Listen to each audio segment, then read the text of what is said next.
Well, surprise, surprise, surprise. You thought you guys were rid of me, but apparently not.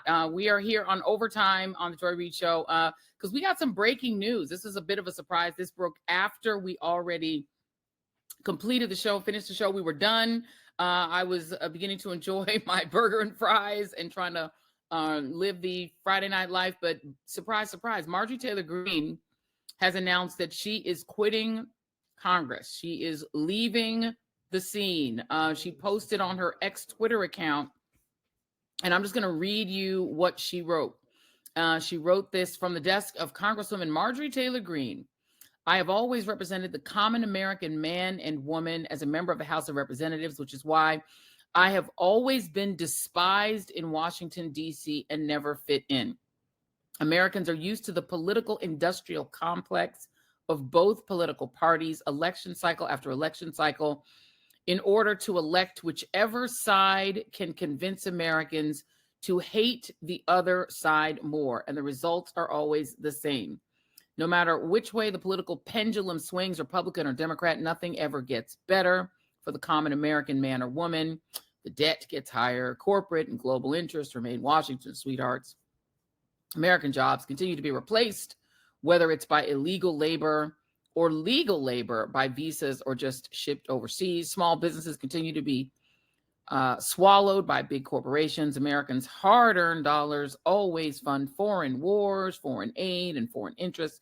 The spending power of the dollar continues to decline. The average American family can no longer survive on a single breadwinner's income, or both parents must work in order to simply survive. And today, many in my children's generation feel hopeless for their future and don't think they will ever realize an American dream, which breaks my heart. She then goes on to say, I ran for Congress in 2020. That was right before she became a pro-insurrection person, and have fought every single day believing that make America great again meant America first. I have one of the most conservative voting records in Congress, defending the First Amendment, Second Amendment, unborn babies, because I believe God creates life. Second page of her letter: during the largest shutdown in our nation's history, I raged against my own speaker and my own party for refusing to proactively work diligently to pass a plan to save American health care and protect Americans from outrageous, overpriced, and unaffordable health insurance policies. The House should have been in session working every day to fix this disaster, but instead, America was force fed, which means force fed, disgusting political drama once again from both sides of the aisle. My bills, which reflect many of President Trump's executive orders, like calling for a new census counting Americans only to draw new districts, making English the official language of the U.S., making it a felony to medically trans a minor. I didn't know that was an adjective. And other bills like eliminating capital gains taxes on the sale of your home and eliminating H-1B visas just sit collecting dust. That's how it is for most members of Congress's bills. The speaker never brings them to the floor for a vote.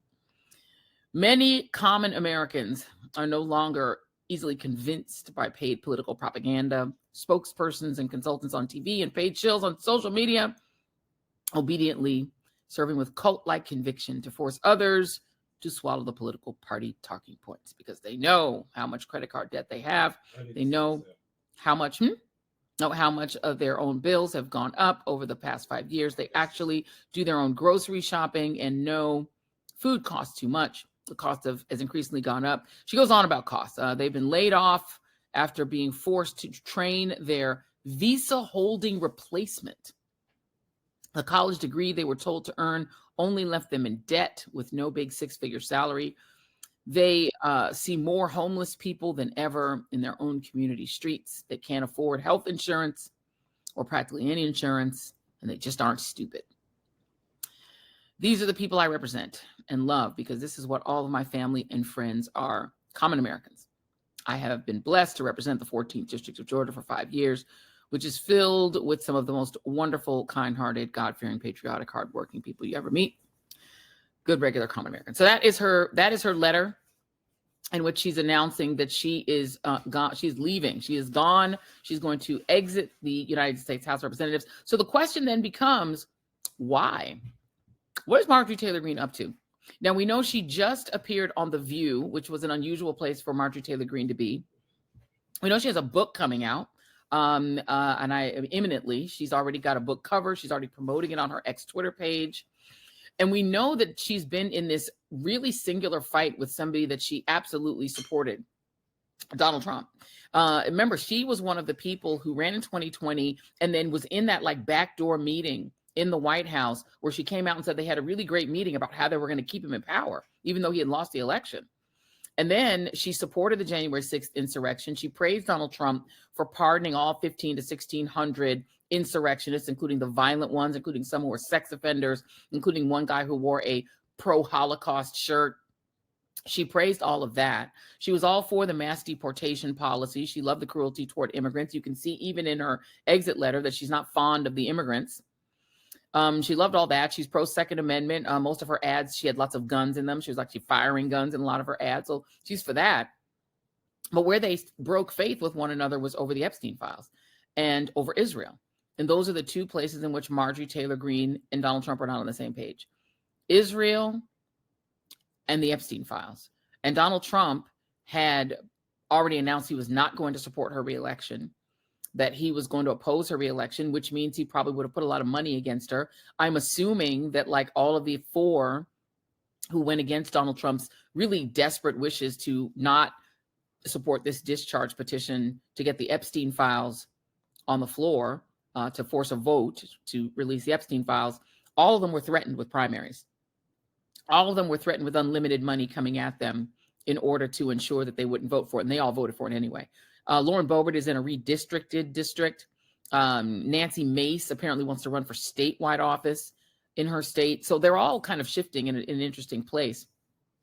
The gentleman from Kentucky, he said there's already millions of dollars put against them. So it's interesting. Some people in the chat are saying it's just a distraction. I have this theory.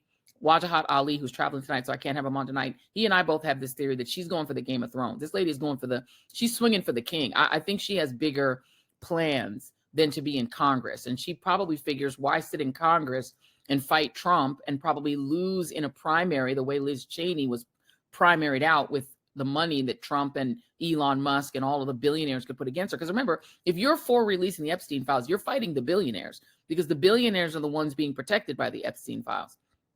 People saying Nancy Mace is batshit crazy. That is fact. She is crazy as a bedbug. But apparently she has bigger ambitions. I think Marjorie Taylor Greene also has bigger ambitions. I think she's going for the throne, y'all. I believe she's going for the throne. I think that she's going to leave Congress in January, launch a podcast, which will probably be very popular. And she can see that lane that Tucker Carlson is in, that Nick Fuentes is in, and she could be in that same lane. There's no reason why she couldn't be in that same lane. And remember where she came from. She was a Q-tuber. She was a pro-QAnon YouTuber. And that's one of the reasons that she's so passionate about the Epstein files, because the whole point of QAnon is a conspiracy theory that there's a global pedophile ring. And then it turns out, surprise, surprise, there is a global pedophile ring. It was run by Jeffrey Epstein, and it involved a lot of billionaires and really powerful people, not just in the United States, but also in Kensington Palace in England, also in Israel, around the world. This thing stretched to, I've read these emails that have been released so far. There are people, big wigs in Saudi Arabia, big wigs in academia, big wigs in Hollywood, Woody Allen, Sunyi Previn, all these people emailing with Jeffrey Epstein. So this ring, at least we don't know if it was all people who were doing sexual misconduct, but they were all talking to Jeffrey Epstein, and he was a billionaire, and everyone he was talking with were billionaires. So you had this billionaire ring of very wealthy, connected people who were dealing with somebody who was trading girls like they were, coins, and also preying on them. It's interesting. She's coming out. There's another big story, and I have a really great guest to talk about it. The other big story tonight, two bombshells came like within 5 minutes of each other. The other big bombshell is that the Supreme Court, in their wisdom, I say that with a smile, has reversed the district federal court that halted those egregious maps in the state of Texas, now letting those maps go through. And rather than try to explain it myself, let me bring in Elie Mystal, who I have I brought him up out of his Friday night dad night where he was like, I'm not wearing a jacket. He wasn't ready. But he doesn't need it. He's beautiful. He does not need any festooning in order to be fabulous. Elie, explain this Supreme Court ruling, please. Well, hi, Joy. Thank you so much for having me and forcing me to put on a jacket. That's fun, always. So tonight the Supreme Court temporarily stayed the Texas gerrymandering decision that overturned the Texas maps. Now, it's important for people to understand that this is truly a temporary stay. This is going to last a couple of days. This is going to last a couple of business days before the full Supreme Court hears it. It went directly to Sam Alito. Sam Alito made the decision to refer that case to the full court, as he's pretty much required to do at this point. So, that's not actually the big stay. It's a technical only stay. The big stay will come next week. And I do think that we will get the big stay next week from the full Supreme Court, probably 6-3 with the 3 liberal justices dissenting, but that's later. What's happening tonight is just a technical issue. But I do think that eventually, sometime next week, Wednesday, Thursday, Friday, the Supreme Court will stay the ruling and will allow Texas's completely racist maps, adjudicatedly racist from a Trump judge, from a hardcore conservative Trump-appointed judge, said that the Texas maps were unconstitutionally racist. I think the Supreme Court will overturn that Trump judge, because you don't get to be a Trump judge on the Supreme Court without knowing how to cut a few corners. So does this tell us anything about what they're thinking as far as the Calais versus Louisiana case? Because that's the case that feels like it's the big risk that ends Section 2. Yeah, I think it's a all of the above situation. There are lots of risks. There are a lot of vectors coming in, and these cases are slightly different. So let's go back to the Texas decision from the Trump judge for a second, right? That case was not brought under the Voting Rights Act. That case was brought straight up as a constitutional violation of the 14th Amendment and the 15th Amendment, because of the incredibly incompetent head of the Civil Rights Division that Trump installed, Harmeet Dillon. Right? A lot of your viewers will remember that under the Biden administration, we had Kristen Clark as the head of the DOJ Civil Rights Division. She was awesome. She was a great lawyer for justice and for fairness and equality, replaced by this completely unqualified MAGA plant named Harmeet Dillon. And what Dillon did was threaten Texas. That's how they got to the gerrymander in the first place. She threatened Texas to sue Texas over its maps unless they racially regerrymandered their entire state, right? And she the distinction was for her to break up mixed race districts, right? So districts that were majority minority because of a Hispanic and Black population. She ordered them to break people up, not based on their politics, not based on where they're living, but just based on the fact that there were Hispanics and Blacks living together in the same district, and you can't have that. So the way that Texas got these extra 5 seats was to put Latinos kind of in their own distinct districts, disentangled them from Black people, spread the Black people all over into the white districts, and that allowed them to get 5 more Republican seats. But to do that, they literally had to split up people based on their race. Oh, you're Black, you go here. Oh, you're Hispanic, you go there. If you're a Democrat and white, you got to stay in your district. That nothing happened to you, right? And that is the one thing. That is literally the only thing the Supreme Court says you can't do. Supreme Court says you can gerrymander to the hilts for partisan reasons, but you cannot break people up strictly based on race, which is what Harmeet Dillon, the head of the Civil Rights Division, ordered them to do. So that case was brought under the 15th Amendment as a straight up unconstitutional violation of the 15th Amendment. And that's, again, what this hardcore conservative Trump judge said. Yeah, that's just racist. You can't do that. Right? Now, the Louisiana versus Calais case, that's different. That's brought under the Voting Rights Act. That's a question about whether or not you can use race in certain aspects to combat racism. So that is a question of whether or not again, the general principle, you can't use race at all. But under the Voting Rights Act, you can use race in order to break up white supremacy. So in order to have Black people have the opportunity to elect a representative that looks like them, you can make a majority Black district. That is what was challenged under Louisiana versus Calais. And what the Supreme Court is likely going to say is that the Voting Rights Act is unconstitutional, at least in this aspect, that you can't through the Voting Rights Act use race to combat racism, is essentially what the Supreme Court is going to say there. So you see how they're two slightly different issues, kind of trying to get around the same problem. All right, but let's get rid of the jargon for a second. What does that actually mean for Texas, and not just Texas, for Texas, Louisiana, North Carolina, California, all these states that are suddenly trying to redistrict around for the upcoming midterms? What it does is that it gives the Supreme Court ample opportunity to stop the gerrymanders they don't like, potentially in California, while allowing the gerrymanders they do like in Louisiana, like in Texas, and like in North Carolina.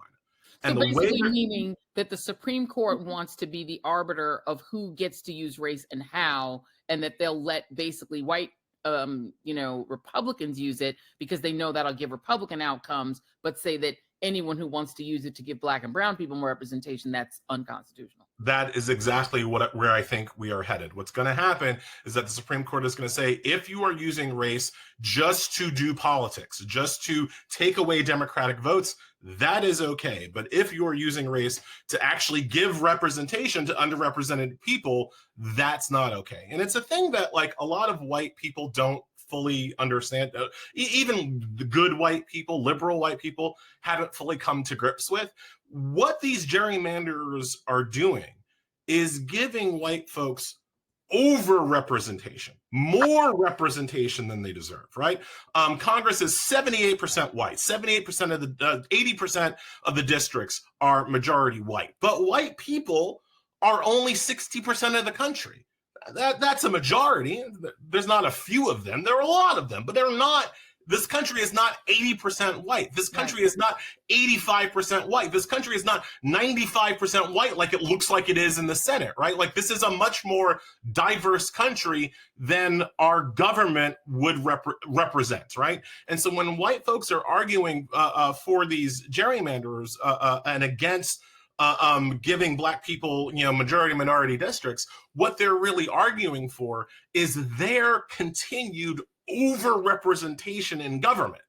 And unfortunately, that is exactly the kind of white supremacy that the Supreme Court gets down for. Like that's what makes them like burn the midnight oil, right? And so I think we're going to see the Supreme Court allow racist gerrymanders in Texas, in North Carolina, but potentially disallow the same gerrymander in California. And the other aspect here that people have to really look out for is that they can do all of this without making a decision. The Supreme Court can allow Texas and North Carolina to have their maps without actually making a decision. And it's something they've done before in Alabama. All they have to do, think about it this way, folks, all they have to do is delay hearing the case until February of 2026. Because after February 2026, based on prior Supreme Court decisions from this Republican Supreme Court, we're too close to the midterm elections to change the maps at all, right? We're just too close. It's a case called the Purcell v. Gonzalez. It's called the Purcell principle for those playing lawyer at home. But according to this principle, this doctrine that the Supreme Court completely made up out of their ass, if you are too close to the election, you can't ask the states, you can't force the states to change their maps, right?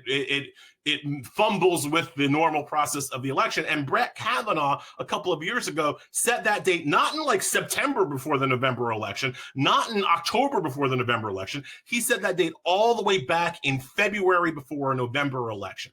So if the Supreme Court simply says, hey, Texas, we're staying the order. We're not going to decide this until a little bit later down the road. Hey, North Carolina, we're going to wait. Hey, California, you can't change your maps until we have the full hearing, which we're totally going to have, but just not right now. Once they get to February, then whatever map is in place arguably will be locked in for the 2026 midterm. February 1 becomes the date that we have to be concerned about, not August or September or October before the November election. And that's really, I think, how the Supreme Court is going to do it. So Texas might eventually lose, but not before 2026, right? Maybe they'll have to change their maps before 2028, or most likely before 2030. They might lose their case, but not before 2026. And the California case, to me, is sort of blatantly what Harmeet Dillon's sort of vibe and her belief system is. Because aren't they suing, saying that white people are being discriminated against by California redrawing its maps? Yup. That's the argument.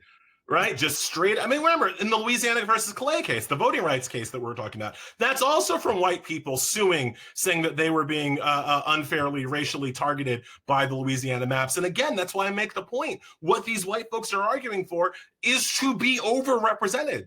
They're arguing that not being overrepresented in Congress is a violation of white rights. That's literally the basic argument that they're making. And it's an argument that holds sway amongst the white people on the Supreme Court, and Clarence Thomas, their best friend. Like that's how they roll. But yeah, no, the argument in California is that white people are being discriminated against. They're not. But that's the argument, and it's an argument that's catnip to these Supreme Court justices. The other argument that's going to work for the conservatives came from the dissent in the Texas case, which, folks, I'm never going to tell normal people to read a judicial opinion. They're boring and they're dry and they're complicated. But if you ever wanted to see a truly unhinged opinion, Jerry Smith, 79-year-old Reagan appointee who has been on the bench for 38 years. Woo, he unleashed a doozy in dissent defending Texas's racially gerrymandered map. He started his thing quoting Betty Davis about how the night is long and dark or something like that. He then, like before he started his dissent, literally said, "This is jumbled because I haven't had enough time." So like, it's 101 pages, by the way. And he starts off his 101 pages being like, this is going to be jumbled, whatever, and just goes for it. He says that the decision is only made to help George Soros and Gavin Newsom, which is just like bonkers. But his core logic, to the extent there was any, I mean, this guy's 79 and maybe doesn't chew the leather the way he used to. But his core argument was that despite all of the evidence that Texas gerrymandered based on race, despite the fact that Texas was ordered to gerrymander based on race, according to Harmeet Dillon, doesn't matter because Texas super double promised that they were not being racist at all.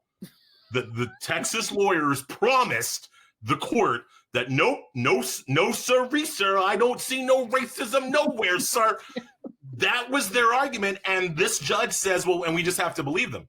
We can't look at evidence. We can't look at the outcomes. We can't look at what they actually did. They said they weren't trying to be racist, and we must therefore assume that they weren't trying to be racist. And as dumb as that argument is, to anybody with half a brain cell, Roberts loves that argument.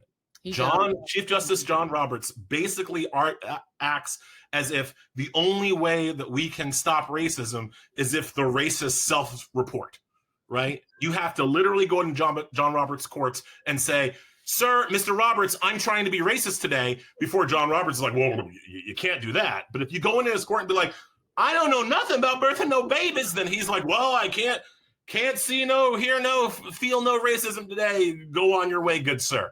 That is Roberts' actual belief system. And so this unhinged, crazy man, Betty Davis inspired argument from this crazy Reagan judge, that's gonna work. That's gonna work in certain circles. That's gonna work in certain recesses of John Roberts's brain, I fear.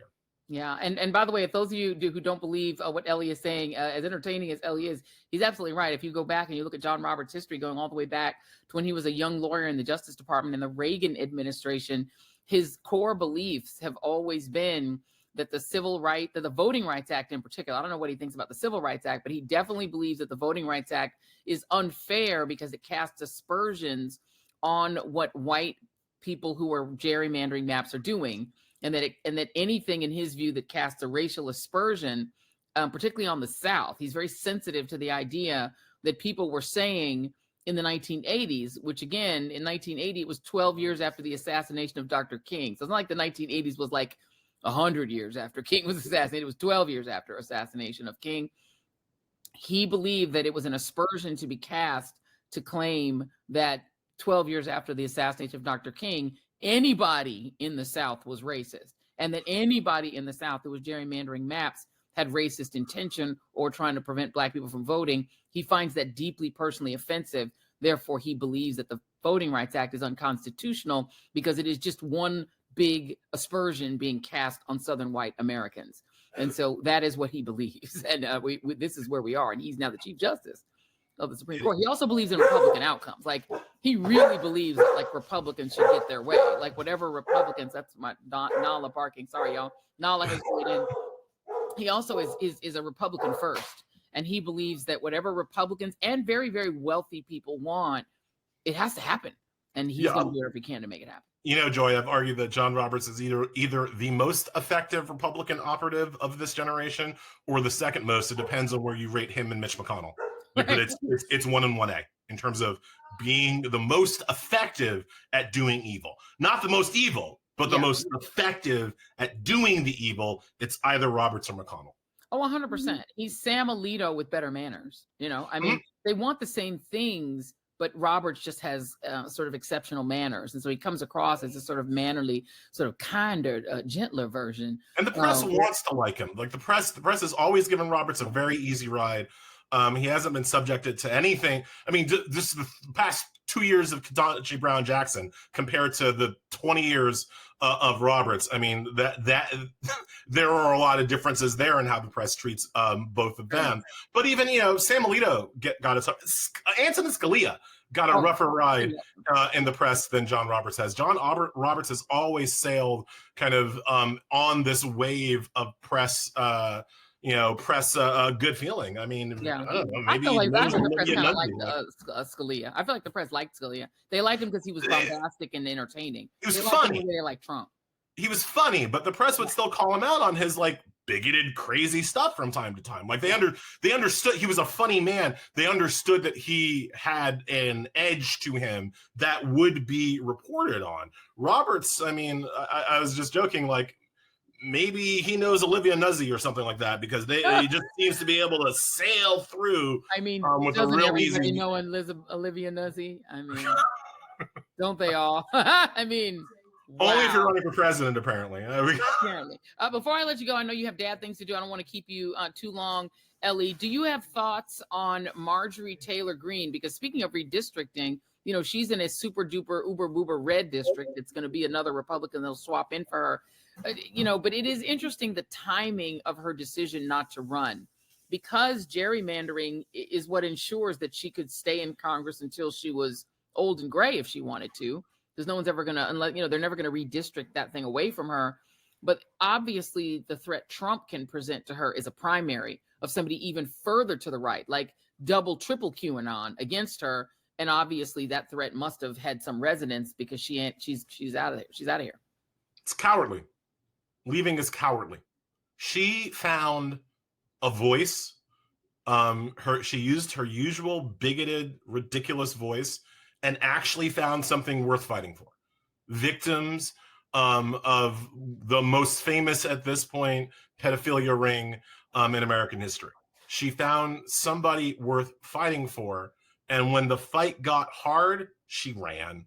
That's how I interpret this. What I interpret this is how I interpret most Republicans. They're cowards.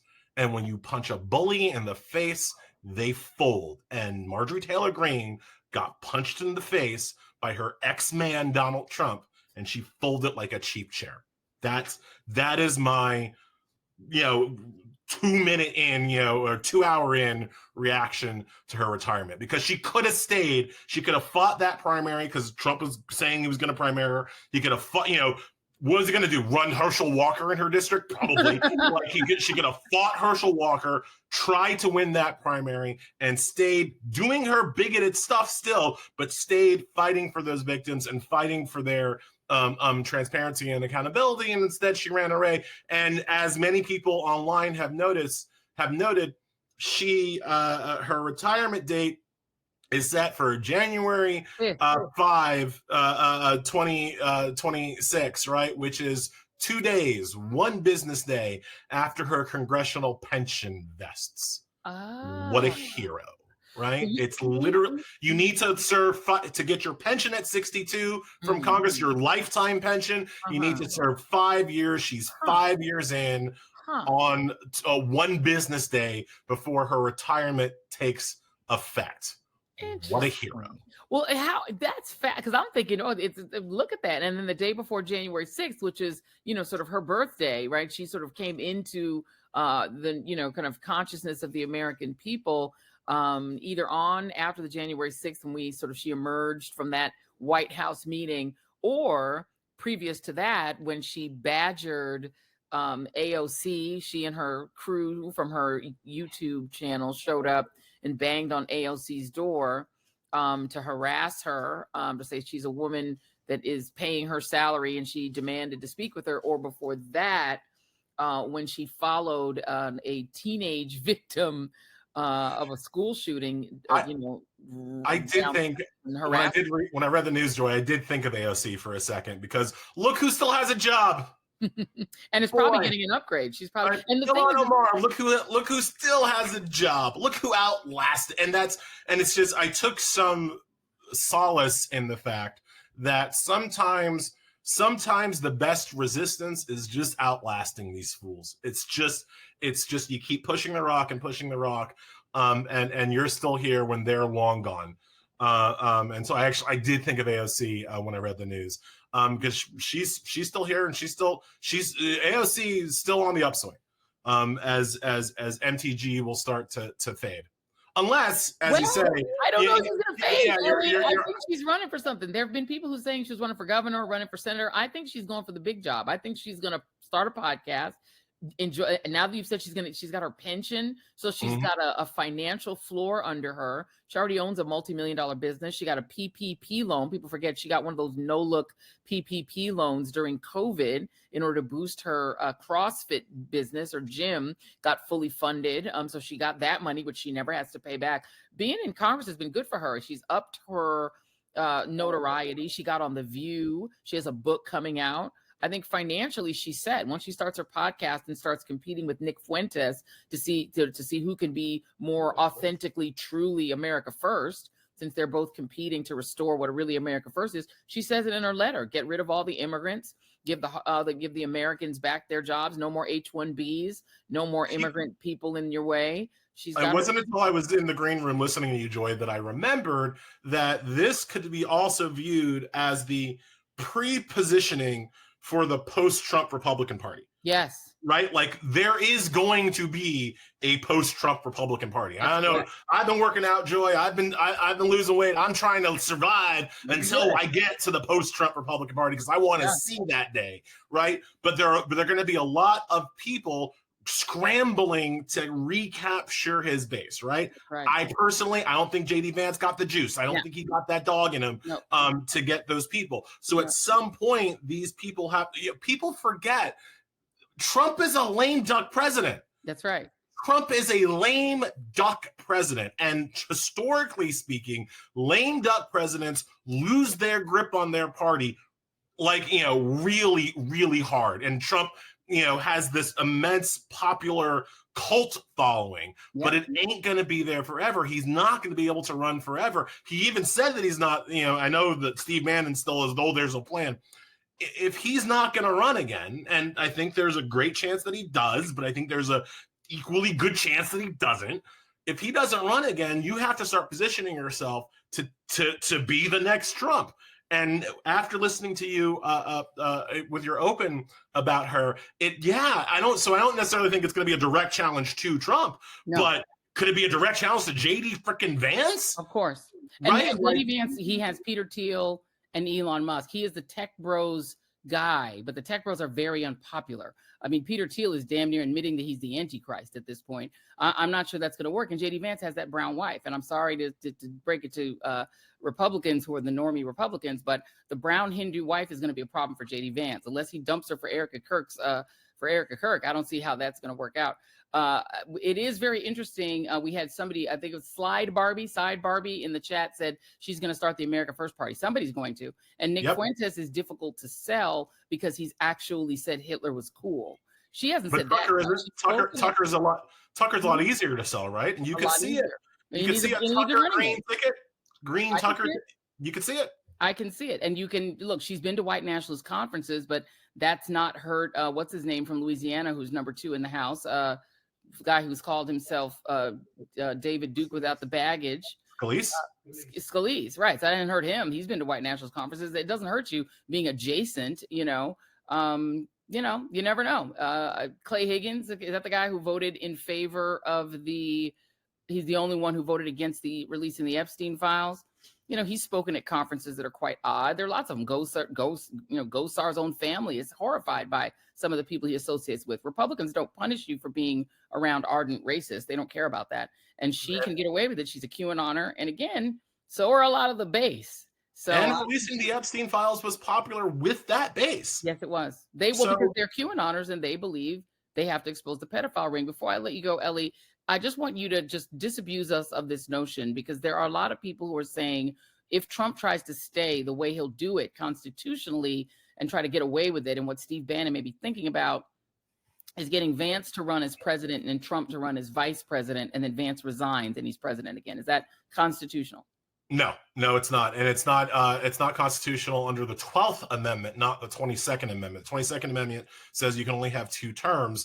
But the 12th Amendment says nobody can run for vice president who is ineligible to be president. So that Vladimir Putin, Dmitry Medvedev switcheroo, that can't actually happen under the 12th Amendment. No, I think if Trump runs, the way it's gonna work is that he's going to get put on enough state ballots to win an electoral college majority, because this, as we saw with the 14th Amendment thing, where he should have been able to run last time. Correct. He shouldn't have been able to run last time, and Colorado tried to kick him off the ballot, and the Supreme Court says, "Oh, you can't kick him off the ballot, Colorado, because we're the Supreme Court and we like Trump." Right? So once you have that precedent set, what you're going to have is a bunch of states then trying to say, oh, maybe we can put this guy on the ballot and you can't tell us to take him off. You can put this guy on the ballot and you can't tell us to take him off. And if he gets that in enough states to win an electoral college majority, then he wins an electoral college majority, and then the Supreme Court's in the unenviable and probably impossible position of saying, well, actually, that's unconstitutional. And what, the second place person now becomes just a huge cluster F, right? Right.